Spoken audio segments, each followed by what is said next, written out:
नमस्कार, मैं देवन Kumar exam success bye देवन के इस यूट्यूब चैनल पर एक बार फिर से आप सभी का हार्दिक स्वागत करता हूं।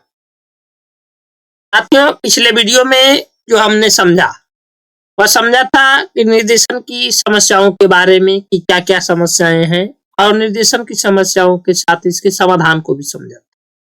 अब इसके आगे जो हम इस वीडियो में समझने वाले हैं वह जो समझने वाले हैं एक नए टॉपिक जिसमें निर्देशन के सिद्धांत है। ये निर्देशन के सिद्धांत क्या होते हैं और ये निर्देशन के सिद्धांत विभिन्न प्रकार के विद्वानों के द्वारा जो दिया गया है उनके अनुसार से कौन-कौन से सिद्धांत हैं जो निर्देशन को एक प्रभावी रूप में बनाते हैं और प्रभावपूर्ण तरीके से निर्देशन जो है एक सफल निर्देशन के रूप में कार्य करता है। इस चीज को हम इस वीडियो के माध्यम से समझने का प्रयास करेंगे। जो भी साथी चैनल पर नए हैं तो चैनल को सब्सक्राइब कर लेंगे, अपने सभी दोस्तों तक इसको शेयर करना न भूलेंगे और ये वीडियो कैसा लगा ये कमेंट में अपनी राय जरूर देंगे। तो आइए बिना किसी देरी के हम इस वीडियो की शुरुआत करते हैं और निर्देशन के सिद्धांत को समझने का प्रयास करते हैं।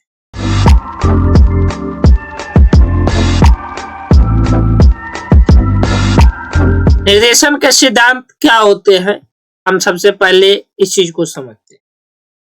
सिद्धांत जो होता है किसी जो है व्यक्ति के द्वारा अप्रामाणिक स्थिति होती है। प्रामाणिकता के साथ किसी चीज को एक तथ्य के रूप में, एक प्रमाण के रूप में पेश करते हैं। प्रामाणिकता के साथ है, तथ्य के साथ पेश करते हैं। और उसमें जो तथ्य होता है वह तथ्य जो है विभिन्न प्रकार के प्रयोग पर आधारित होते हैं।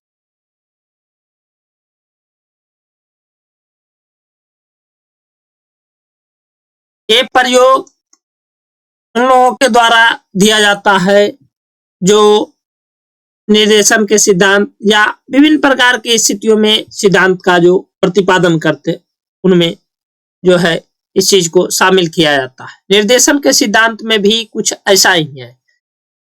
उन लोगों के द्वारा क्या-क्या प्रयोग किया गया है और कितने सिद्धांतों का प्रतिपादन जो है निर्देशन से संबंधित विभिन्न विद्वानों के अनुसार किया गया है, उन चीजों को हम इस वीडियो में देखने वाले हैं। तो आगे बढ़ते हुए हम विभिन्न विद्वानों के बारे में समझने का प्रयास करते हैं। एक विद्वान है जिनका नाम है crow and crow. Crow and crow के अनुसार से जो है निर्देशन के सिद्धांत वह 14 सिद्धांत का प्रतिपादन किया गया है और लिफियर और टसेल ये दूसरे विद्वान हैं। इनके अनुसार से भी 14 निर्देशन के सिद्धांत है। हम्फ्रीज और टेक्सलर हैं, इनके अनुसार से 7 निर्देशन के सिद्धांत हैं और जोन्स के अनुसार से 5 सिद्धांत है।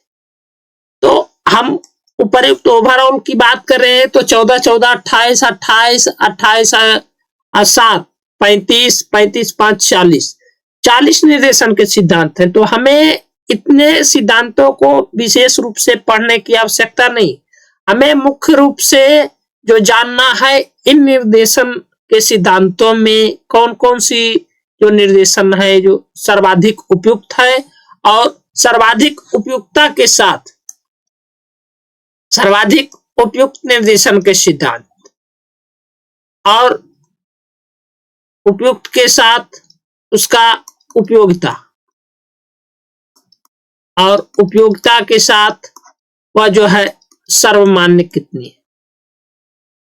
इन सभी चीजों को हम कुछ पॉइंट्स के माध्यम से हम इनके सिद्धांतों को बेहतर ढंग से समझने का प्रयास करेंगे। तो आइए हम आगे बढ़ते हैं और इन सिद्धांतों को हम विस्तार से समझने का प्रयास करते हैं कुछ बिंदुओं के माध्यम से। इन जो विद्वान हैं इन सभी विद्वानों के विचारों को विस्तार से समझने का प्रयास करेंगे कुछ बिंदुओं के माध्यम से, क्योंकि सभी को एक एक करके पढ़ पाना मुश्किल नहीं है, बहुत परेशानी का सामना करना पड़ता है। तो इसके साथ साथ हमने इस चीज को समझा कि बेहतर होगा कि जो जो बिंदु सिमिलरिटी है उनको ही साथ में रख करके और निर्देशन के सिद्धांत को समझा जाए। अब निर्देशन के सिद्धांत में जो पहला बिंदु निकल करके आता है, व्यक्ति के महत्व और प्रतिष्ठा की स्वीकृति को बताता है। एक व्यक्ति का क्या महत्व होता है एक समाज में, एक स्कूल में, एक व्यावसायिक स्तर पर, इन सभी चीजों के बारे में हम इसे समझते हैं।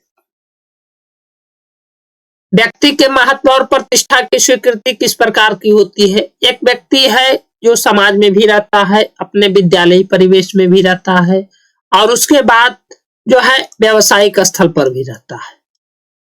समाज में, विद्यालय में और व्यवसाय में, ये तीनों जगह जो है एक व्यक्ति कार्य करता है। अब इन तीनों स्थानों पर इसका क्या महत्व है, इसकी क्या प्रतिष्ठा है, इसकी स्वीकृति किस प्रकार से होती है, या निर्देशन के माध्यम से होती है। एक व्यक्ति के जो जीवन में प्रगति होना है, एक व्यक्ति का महत्व कब होगा? जब उसके जीवन में प्रगति होगी। जीवन में प्रगति अर्थात जो है शिखर की ओर उठेगा, अपने जीवन को ऊंचाइयों तक ले जाएगा, जीवन के जो स्तर हैं उनमें उच्चता की स्थिति में, श्रेष्ठता की स्थिति में पहुंचने का प्रयास करेगा, तभी उसके जीवन को सफल माना जाएगा। अपने लक्ष्यों की प्राप्ति वह कर लेता है तब। वहां पर जब अपने लक्ष्यों की प्राप्ति कर लेता है तो उसका जो है वैल्यू है अपने समाज में, विद्यालय स्तर, व्यावसायिक स्तर पर उसका जो है महत्व बढ़ जाता है। हर एक जगह उसकी प्रतिष्ठा जो है उच्च स्तर पर पहुंच जाती है। अब उसको जो जीवन में बाधाएं आती है, प्रगति में जो बाधाएं आती है, इसके अंतर्गत विशेष भिन्न भिन्न प्रकार की बाधाएं आती होगी। ये जीवन में जब प्रगति किया एक व्यक्ति, तो ऐसा नहीं कि बाधाएं नहीं आती। तो इस बाधाओं के जो समाधान होते हैं, जो समस्याएं आती है, जो बाधाएं आती है, उसका समाधान जो है किया जाता है। अब यह समाधान जब उसके जीवन में हो जाती है तो समाधान के बाद वो क्या करता है? अपने जीवन के लक्ष्यों को प्राप्त करता है, लक्ष्यों की प्राप्ति कर लेता है। अब लक्ष्यों की प्राप्ति जब कर लेता है तो उसका जीवन जो है सफल हो जाता है, और जीवन सफलता के साथ उसके जो महत्व है अपने समाज में स्तर पर, व्यावसायिक स्तर पर और विद्यालय स्तर पर जो है बढ़ जाता है, क्योंकि एकेडमिक सेशन को पूरा करने के बाद ही व्यवसाय में जाता है। बिना एकेडमिक सेशन पूरा किए व्यवसाय में नहीं जाता है। एक छात्र के बाद ही एक व्यवसाय की स्थिति में सामान्यतः एक व्यक्ति प्रवेश करता है। बहुत कम ऐसे लोग हैं जो कम पढ़े लिखे होते हैं, या फिर वो बचपन से ही उनका माहौल नहीं मिल पाया और विभिन्न प्रकार के निर्देशन जो उनके व्यवहारिक रूप में मिले, बहुत कम ऐसे देखने को मिलते हैं। सामान्यतः पढ़े लिखे लोग होते हैं। तो हम जिस क्षेत्र से जुड़े हैं वह क्षेत्र है शिक्षा का, और उसमें विद्यालय स्तर के बाद ही व्यवसायिक स्तर की शुरुआत होती है। सर्वप्रथम हम समाज में रहते, तो उसके महत्व और प्रतिष्ठा की स्वीकृति जो है उस व्यक्ति की समस्या के अनुरूप और समस्याओं के समाधान के अनुरूप उसका निर्धारण होता है। समस्या को समाधान जितने अच्छे तरीके से कर लेता है, उस व्यक्ति का महत्व और प्रतिष्ठा हमारे समाज में और व्यवसाय की स्थिति में उतनी ही अधिक मिल जाती। अब दूसरे निर्देशन के सिद्धांत की बात करें तो स्वयं निर्देशन करने की योग्यता है। स्वयं निर्देशन, इसे हम अंग्रेजी में सेल्फ डायरेक्शन के नाम से जानते हैं। एक व्यक्ति स्वनिर्देशित कब हो सकता है, हम इस चीज को भी समझते हैं। एक व्यक्ति स्वनिर्देशित हो सकता है, इसका मतलब उसके अंदर स्व का विकास है। स्व यानी सेल्फ का विकास, सेल्फ डेवलपमेंट हो चुका है। मतलब उसके जीवन में जो भी समस्याएं आ रही है, वह समस्याओं को किस प्रकार से समाधान करना है, इसका जानकारी उस व्यक्ति के पास बखूबी रहता है, और उस समस्याओं का समाधान वो बेहतर ढंग से कर पाता है। वह निर्देशन के सिद्धांत के अंतर्गत ये शामिल है। अब ये योग्यता का विकास अगर जो है उस व्यक्ति के अंदर आ जाता है, इसका मतलब उसका निर्देशन जो है सफल हो जाता है। अपने आप से वह निर्देशित है।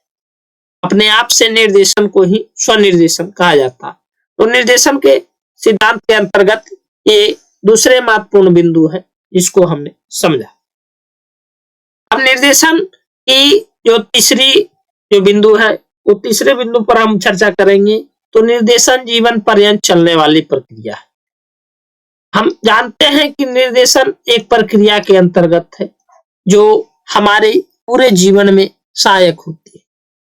अब एक चीज को समझिए, जब आप छोटे थे या फिर आप छोटे बच्चे को देखते हैं, उसको न चलने का पता रहता है, न फिर कौन कौन से काम करने हैं, क्या करने हैं अपने जीवन, किसी भी चीज को पता नहीं चलता। लेकिन बच्चा जो जो बड़ा होते जाता है, बच्चा बड़े होने की स्थिति में जब स्थिति कुछ ऐसी आती है कि हर एक चीज को सीखता है। अब हर एक चीज को सीखना है और सीखते के साथ वह आगे बढ़ता है, आगे बढ़ते जाता है।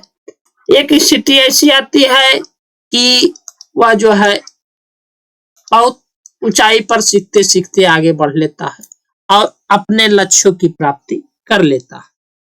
अब लक्ष्यों की प्राप्ति कर लिया तो उसके जीवन शामिल हुए उसमें, जो 2 साल का था, 4 साल का था, 5 साल, 6 साल, 8 साल, 10 साल, 15 साल, 20 साल, 25 साल, 30 साल, जो भी उसके उम्र लगे अपने लक्ष्यों को प्राप्त करने में, तो उसमें कहीं ना कहीं परिवार का निर्देशन, कहीं ना कहीं उसके समाज का निर्देशन, कहीं ना कहीं उसके अभिभावक का निर्देशन, कहीं ना कहीं उसके मित्र का निर्देशन, कहीं ना कहीं उसके शिक्षक का निर्देशन, उसके जीवन में इन सभी लोगों के निर्देशन का एक महत्वपूर्ण स्थान रहा है। तभी वह अपने जीवन में अपने समय के साथ सफल हो।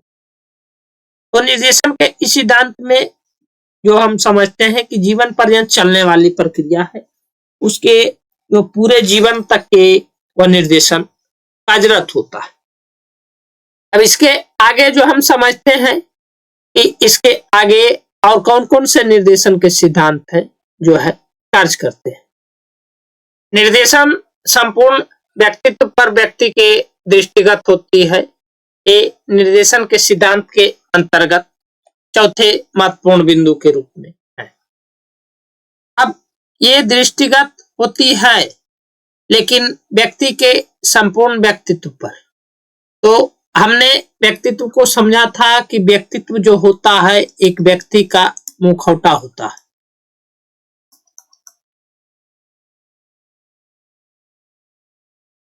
आप लोगों ने जोकर का नाम सुना होगा।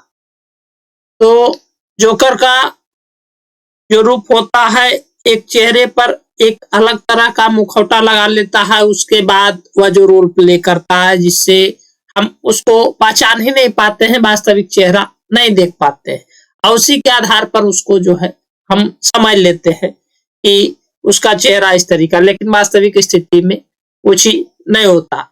लेकिन व्यक्ति का जो व्यक्तित्व है उसका एक मुखौटा के रूप में प्रदर्शित होता है और वही मुखौटा के अनुसार से उसकी पहचान होती है। आप भिन्न भिन्न प्रकार के कार्य करते हो, अपने समाज में जो भी कार्य करते हो, उसके बाद जो भी व्यवहार करते हैं, जो भी व्यवहार करेंगे कार्यानुरूप व्यवहार करेंगे।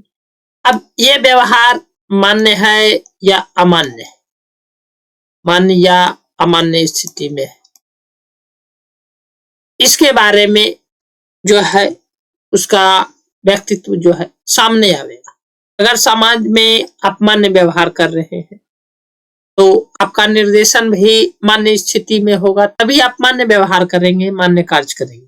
लेकिन समान में अपने समाज के अंतर्गत जो है आप अमान्य व्यवहार कर रहे हैं, इसका मतलब जो है आपको जो है समाज से जो परवरिश मिला है, आपका जो परिवेश है वो परिवेश अमान्य है। अब इसमें जो परिवेश जिसे हम वातावरण के नाम से जानते हैं,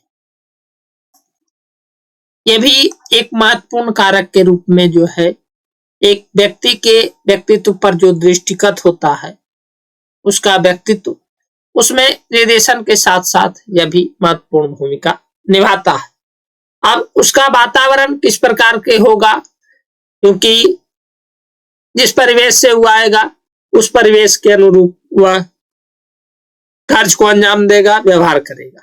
तो उसका कार्य व्यवहार बेहतर कैसे हो, ये चीज का निर्देशन जो है व्याख्या करता है। और निर्देशन के माध्यम से ही पता चलता है कि उसका व्यक्तित्व में क्या सुधार हो जाएगा, व्यक्तित्व में परिवर्तन, उसके व्यक्तित्व में कौन कौन से बदलाव, व्यक्तित्व में परिमार्जन अर्थात व्यक्तित्व में सुधार।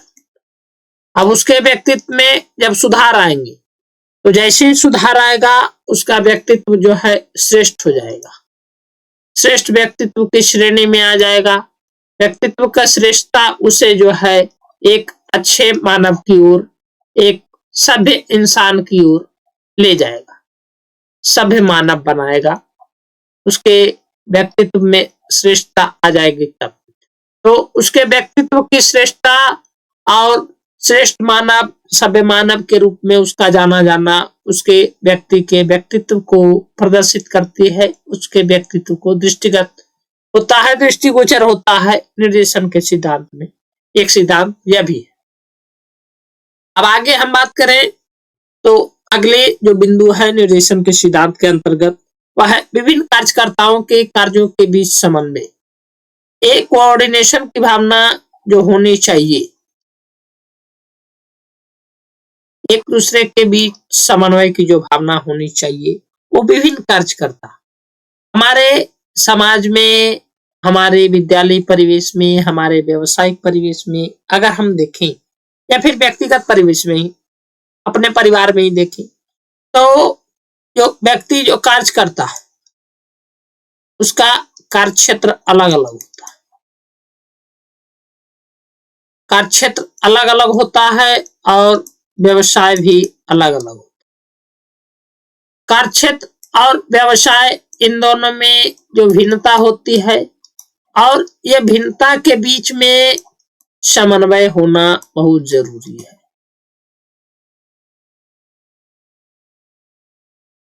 इन दोनों के बीच में अगर समन्वय की स्थिति नहीं होती है तो फिर हम जो है कुसमायोजन का शिकार हो जाते हैं और कुसमायोजन के शिकार के कारण जो है हमें निर्देशन का सही तरीके से पालन नहीं कर पाते।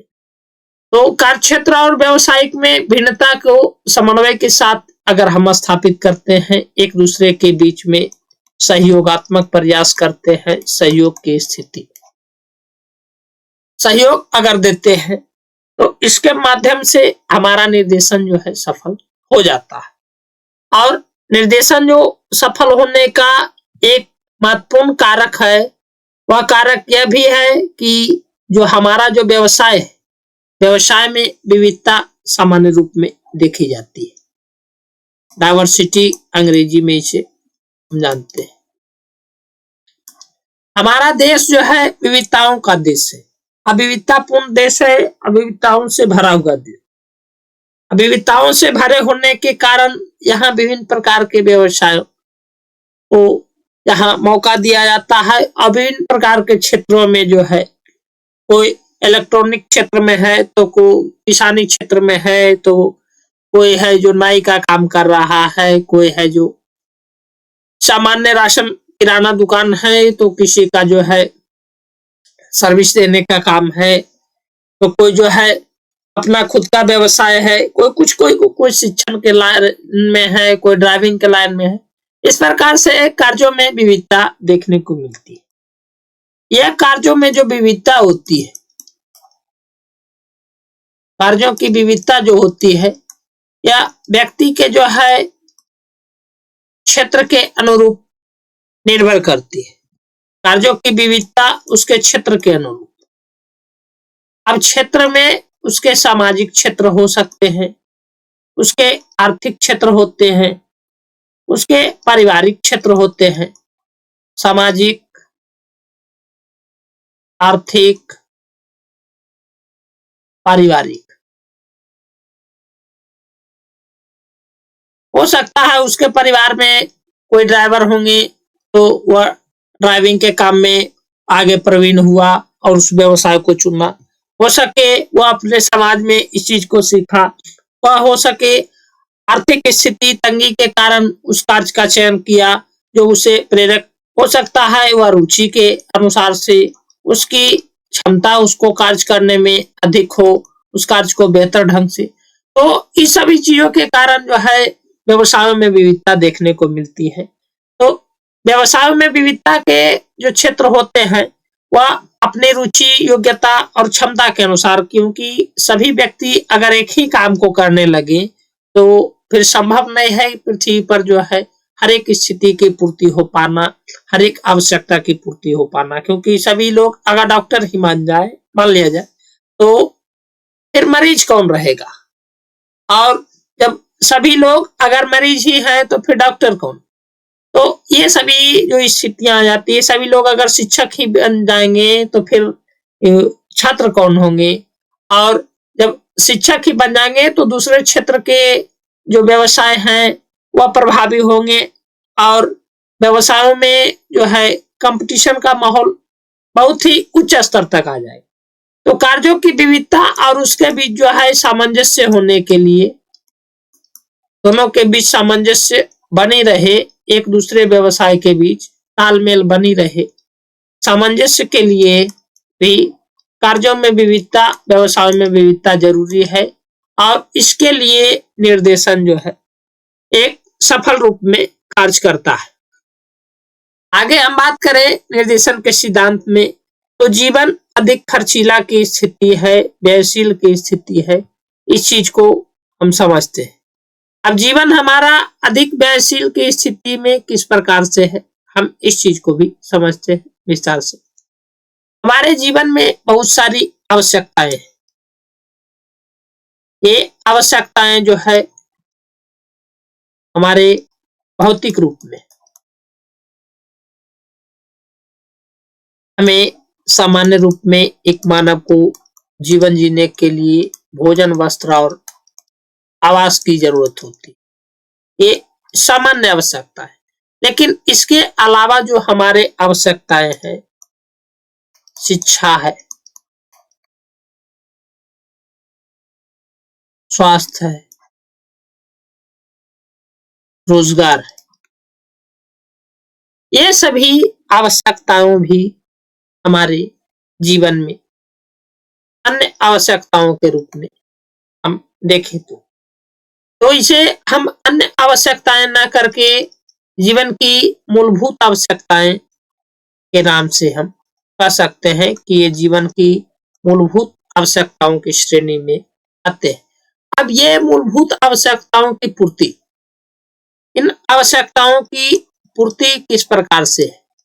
पूर्ति के लिए धन की जरूरत होती है, और उस धन का अर्जन किस प्रकार से होगा, हम इसके लिए प्रयास करते हैं, रोजगार की तलाश करते हैं, इस पूर्ति के लिए व्यवसाय का चयन करते हैं, और यह व्यवसाय का चयन सही स्थिति में, सही दिशा में कैसे हो, इसके लिए हमें निर्देशन की जरूरत होती है। अब निर्देशन के सिद्धांत में इसी चीज को बताया गया है। हमारी आवश्यकताएं हैं, आवश्यकताएं अर्थात हमारी कमी, हमारी साथ जो समस्याएं, उन समस्याओं का समाधान बेहतर ढंग से कैसे हो, और समस्याओं का समाधान बेहतर ढंग से हो। हमारे जीवन अधिक खर्चीला है, अधिक व्ययशील है हमारे जीवन, इसकी जो समायोजन स्थिति इस प्रकार से हो, इसके लिए निर्देशन के सिद्धांत की आवश्यकता होती है।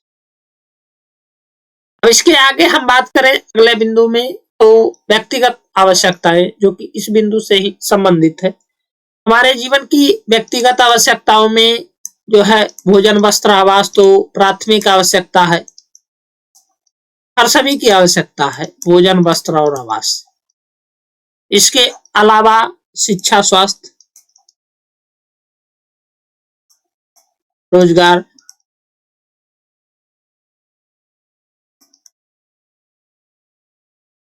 ये सभी आवश्यकताएं तो है।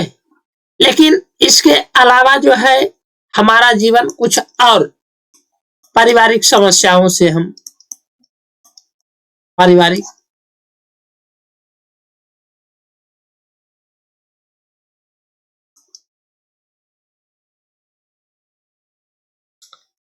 आवश्यकताएं।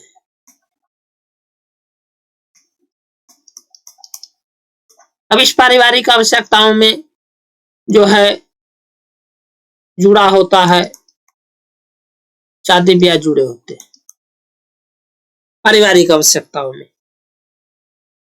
उसके बाद जो है सामाजिक पहचान जुड़े होते हैं, हमारी प्रतिष्ठाएं जुड़ी। तो इन सभी चीजों को जो है बरकरार किस प्रकार से रखा जाए, इन सभी चीजों को बरकरार रखने के लिए हमें निर्देशन की आवश्यकता होती है। और इन सभी चीजों को बरकरार रखने के लिए बरकरार रखने हेतु निर्देशन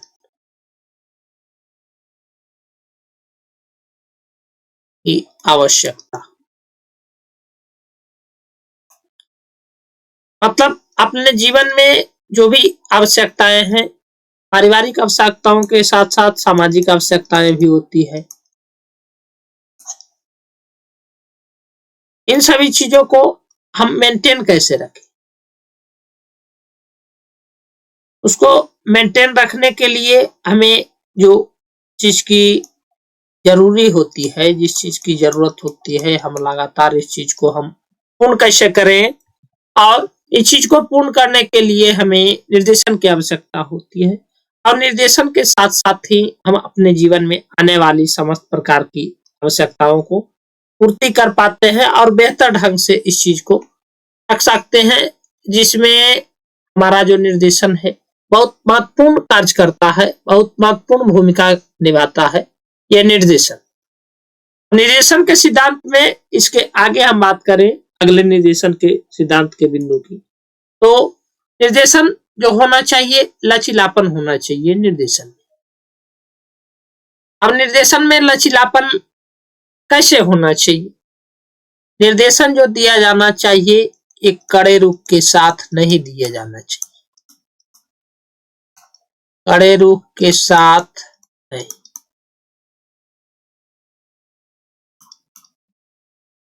मतलब कि हमारा जो निर्देशन होना चाहिए लचीला स्थिति में। लचीला स्थिति में निर्देशन कैसे होगा? रुचि, क्षमता, योग्यता, एक व्यक्ति की किस प्रकार से है, एक छात्र की किस प्रकार से रुचि है, कौन से क्षेत्रों में उसे अधिक आनंद आता है कार्य को करने में, इस चीज का ध्यान रखना चाहिए। अब इस चीज का अगर ध्यान रखता है तो ये निर्देशन जो है ध्यान में रखना। अब इस चीज का ध्यान रखना है तो फिर निर्देशन हमारी जो होगी व्यक्तिगत विभिन्नता को देखती होगी। और व्यक्तिगत विभिन्नता कहता है कि हर एक व्यक्ति जो है एक दूसरे से भिन्न होते हैं, विभिन्न प्रकार के क्षेत्रों में रुचि की योग्यता के अनुसार, क्षमता के अनुसार से, अपने व्यवहार के अनुसार से भिन्न होते हैं। ये व्यक्तिगत विभिन्नता के सिद्धांत के अनुसार से इस चीज को कहा जाता है। तो लचीलापन होना चाहिए। लचीलापन जो है निर्देशन के सिद्धांत में ये चीजें शामिल होती है। और व्यक्तिगत विभिन्नता का सम्मान होना चाहिए। व्यक्तिगत विभिन्नता का अगर सम्मान होता है तो हमारा निर्देशन जो है सफल माना जाएगा। एक सफल निर्देशन के रूप में ये निर्देशन सफल हो जाए। सफल निर्देशन के रूप में लचीलापन जो है कार्य करेगा। अब इसके आगे हम बात करें तो निर्देशन के सिद्धांत में जो है सर्वांगीण विकास का उपयोग हमारा किस प्रकार से हो सकता है। एक बिंदु यह भी है क्योंकि निर्देशन का जो मुख्य लक्ष्य होता है, इसका जो मेन ऑब्जेक्टिव्स होता है वह है सर्वांगीण विकास करना। एक व्यक्ति का होलिस्टिक डेवलपमेंट कैसे होगा, शिक्षा का भी यही उद्देश्य है, एक छात्र का सर्वांगीण विकास हो। अब ये सर्वांगीण विकास किस प्रकार से हो, इस चीज के लिए निर्देशन हमारे हर एक क्षेत्र में प्रभावी होता है। हर एक स्तर पर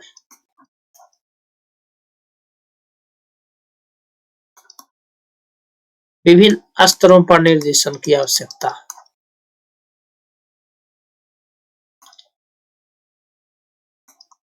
अब ये निर्देशन विभिन्न स्तरों पर जब होगी तो ये निर्देशन जो है सफल माना जाएगा, क्योंकि हमारी समस्याएं विभिन्न स्तरों पर किस प्रकार से होगी, जो समस्याएं होगी किस प्रकार से होगी और उसका जो समाधान होगा वह किस प्रकार से होगा, क्योंकि जो समस्याएं और जो समाधान होगी, ये समाधान अगर समस्याओं के अनुरूप है तो हमारा निर्देशन सफल होगा।